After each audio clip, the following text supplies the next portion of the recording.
The beautiful city of Savannah, Georgia, is widely known for manicured parks, horse and carriages, historic monuments, and architecture surrounded by beautiful bodies of water.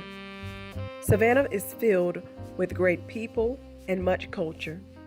But within the crevices of the beauty you see from afar, did you know that within the population of 146,763 people, 4,000 of those people are homeless?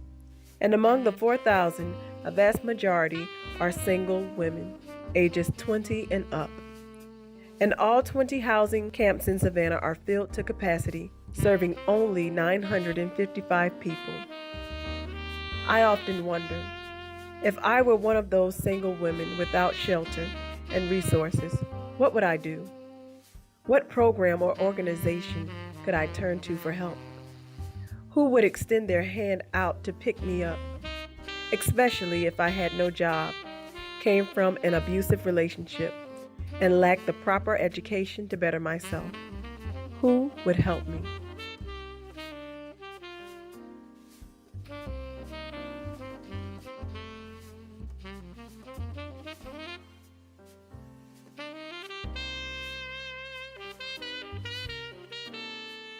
I did a project for it in school, and my teacher loved it so much, and she thought it was such a great idea that it kept building upon itself. So it ended up being my project through undergrad all the way through graduate. So once I graduated, I ended up having like this whole organization that had been developed, because with each class we took, it kept building. So I was like, wow, okay, I have this organization, and it just kind of took off from there.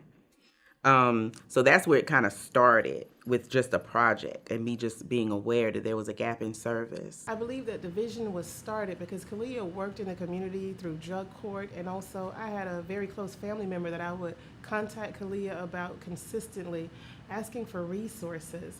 My family member suffered from mental health issues, and she refused help from family members, and she was often homeless, and she didn't have a child.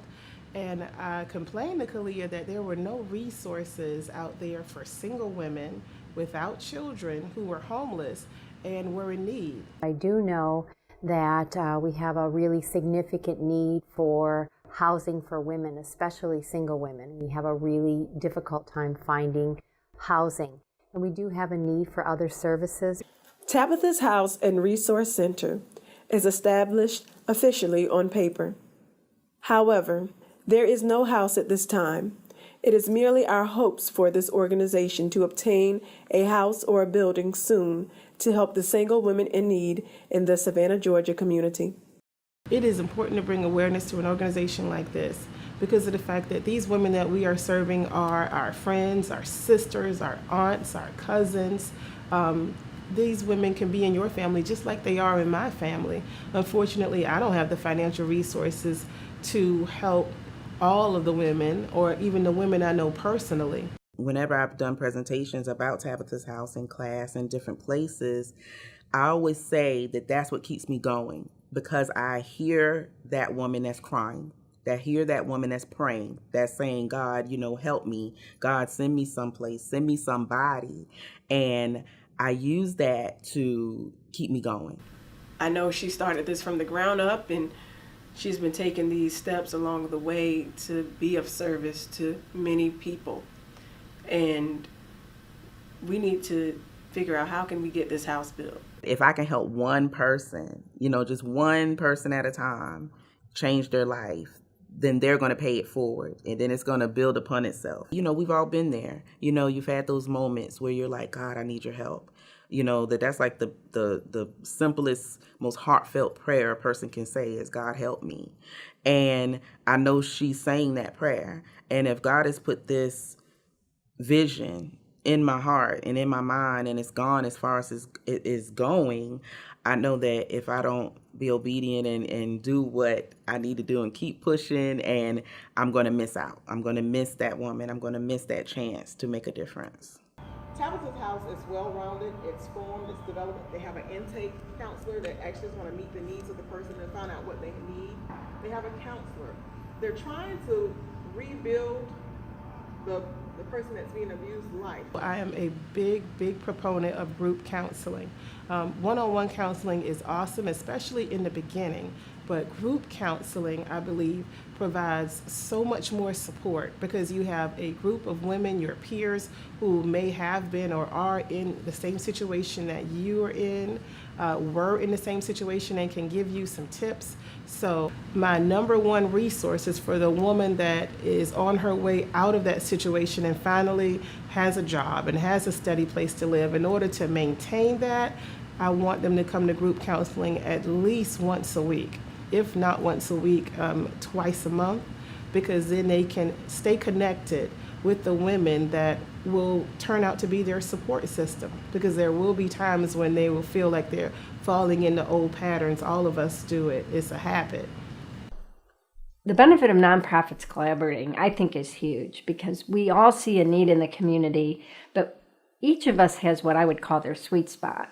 Right now, we're just basically just doing a lot of referrals and referral system situations where I'm able to provide certain services through collaborations. It best serves our clients, and they're not chasing around town to try to figure out where to go for what.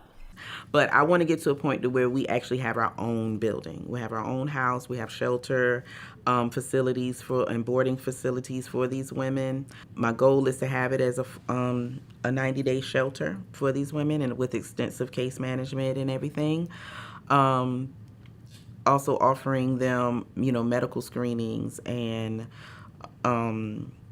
just anything they really need. If all of us could come together and support Tabitha's House in the form of donations, in the form of volunteering, in the form of resources, as far as giving supplies and personal needs, then Tabitha's House can definitely help that woman in your life get back on her feet. And the way the community can help me with that is, of course, by donating. We are a certified 501c3 organization. And so if I can just get community buy-in, such as with, just monetarily, or if someone has a building that they want to let us, utilize until, we can raise enough funds, or, just any way anybody can help, even with fundraising in regards to goods. We're always in need of things to be able to give the women, blankets and clothing and toiletry items and non-perishable food, and, just anything that anyone wants to help. I'm just open to anything at this point. But I mostly just want to let the community know we're here. I think that's the biggest part right now, letting them know that we're here, that we're ready, that we're open, and that these women have a resource. I am here, that I am that support, that I am Tabitha, that I am that one that they can rely on, and know that you have that stability in me, that if you need help, I'm here. And as they go on the journey to rebuilding their lives, that they have something stable and they have something steady. If you can please help this organization with this endeavor by sending whatever donation you may have to help the vision of Kaliah Robison come into fruition.